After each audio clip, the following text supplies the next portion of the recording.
Army chief field marshal Syed Asim Munir کا چین کا سرکاری دورہ، فیلڈ مارشل کی چینی نائب صدر سے ملاقات، دو طرفہ تعلقات اور دفاعی تعاون پر تبادلہ خیال کیا گیا۔ بیجنگ میں چین کی اعلیٰ سیاسی اور عسکری قیادت سے بھی ملاقاتیں کیں۔ ملاقاتوں میں دونوں ممالک کا دو طرفہ تعلقات پر اظہار اطمینان۔ ملاقاتوں میں دونوں ممالک میں شراکت داری بڑھانے پر بھی اتفاق ہوا اور علاقائی امن و استحکام کے لیے مل کر کام کرنے پر اتفاق کیا گیا۔ چینی حکام نے خطے میں امن و استحکام کے لیے پاکستان کی مسلح افواج کے کردار کی تعریف کی۔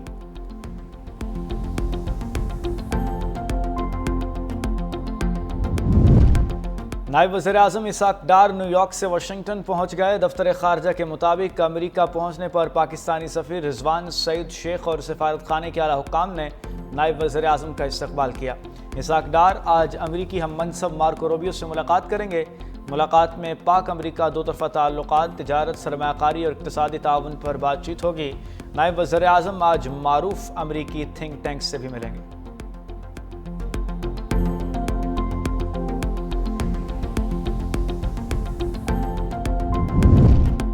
مقررہ وقت میں کیسز کو حل ہونا چاہیے، چیف جسٹس یحییٰ افریدی کا تقریب سے خطاب، کہتے ہیں قانون کے بہترین ماہر روزانہ کی بنیاد پر کیسز سن رہے ہیں، ماڈل کرمنل ٹرائل کورٹس کے قیام پر کام کر رہے ہیں، ملک بھر میں جوڈیشل نظام کی بہتری کے لیے دورے کیے، قومی جوڈیشل پالیسی اہمیت کی حامل ہے۔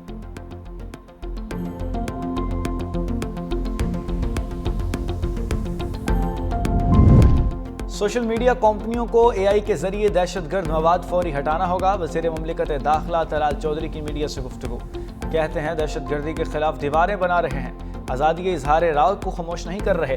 غیر ملکی سوشل میڈیا کمپنیوں کو دفاتر کھولنے کی دعوت دے دی۔ بیرسٹر عقیل بولے، اقوام متحدہ نے آئی ایس کے پی اور ٹی ٹی پی پر پابندی لگا دی۔ امریکہ اور برطانیہ نے بی ایل اے کو دہشت گرد تنظیم قرار دیا۔ دہشت گرد پروپیگنڈا پیکا کے تحت قابل سزا جرم ہے۔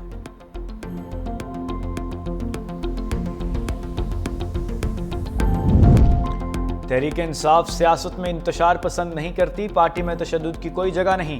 چیئرمین پاکستان تحریک انصاف بیرسٹر گوہر کی حماد اظہر سے والد کی وفات کی تعزیت کے بعد میڈیا سے گفتگو، کہا ملک کی جمہوریت اور بالادستی کے لیے سب کو کردار ادا کرنا چاہیے، پولیٹیکل پارٹی کو سائیڈ لائن لگانا ملک کے لیے اچھا شگون نہیں، سختی کم کی جائے، مذاکرات آگے نہیں بڑھ سکے۔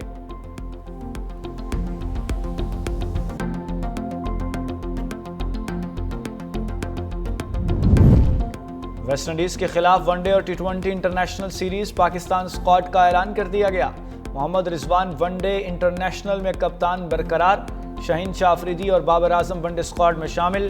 31 جولائی، 2 اور 3 اگست کو 3 ٹی20 international matches schedule, one day international matches 8، 10 اور 12 اگست کو شیڈول۔ ٹیم 27 جولائی کو امریکہ پہنچے گی۔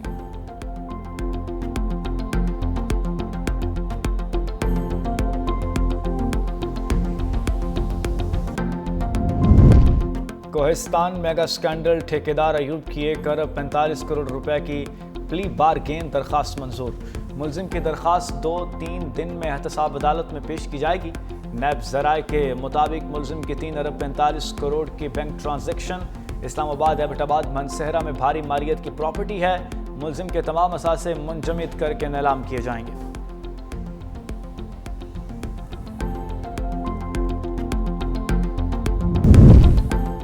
اسرائیلی پارلیمنٹ کی فلسطین کے خلاف قرارداد پاکستانی سینٹ میں مسترد۔ ایوان بالا کی فلسطینیوں کی آزادی کی مکمل طور پر حمایت۔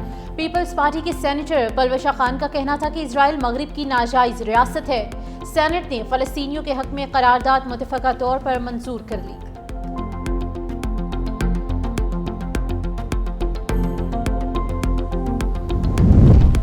سینٹ اجلاس میں عدالتی مداخلت کا انکشاف، سینیٹرز کا اظہار برہمی۔ سینٹ کمیٹیوں کی کارروائی میں عدالتی مداخلت ہو رہی ہے، سینیٹر سلیم مانڈوی والا کا انکشاف۔ کا اسلام آباد ہائی کورٹ اور ایک اور ہائی کورٹ سے 2 نوٹسز موصول ہوئے ہیں جن میں کمیٹی کارروائی روکنے کی ہدایات دی گئی۔ عدالتوں نے بعض امور پر کہا کہ وہ سینٹ میں زیر بحث نہیں آ سکتے، یہ عمل پارلیمنٹ کے تقدس سے مذاق ہے۔ سینٹ اور کمیٹی چیئرمینز کو معاملے کو سنجیدگی سے لینا چاہیے۔ سلیم مانڈوی والا کا معاملے پر اٹارنی جنرل کو طلب کرنے کا مطالبہ کر کے وضاحت لی جائے۔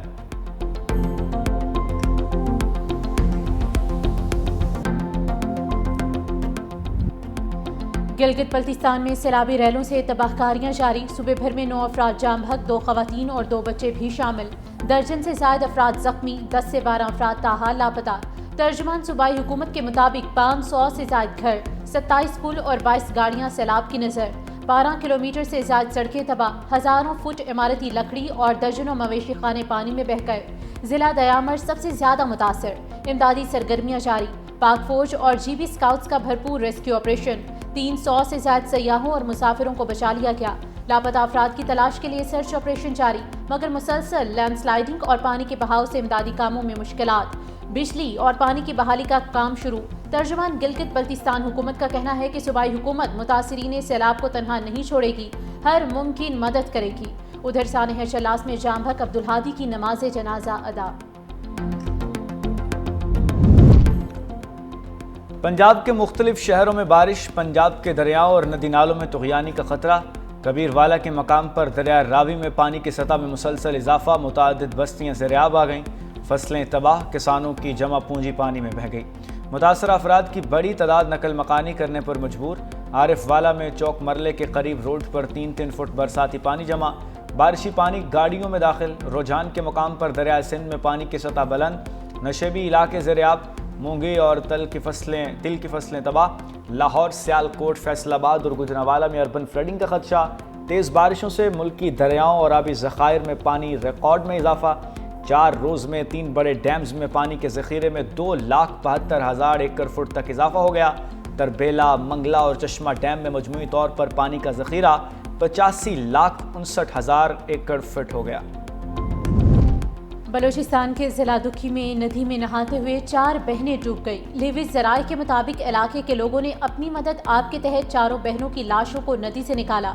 جام بھگ ہونے والی بہنوں میں زرکنا بی بی، خاتون بی بی، فریحہ بی بی اور سوا بی بی شامل۔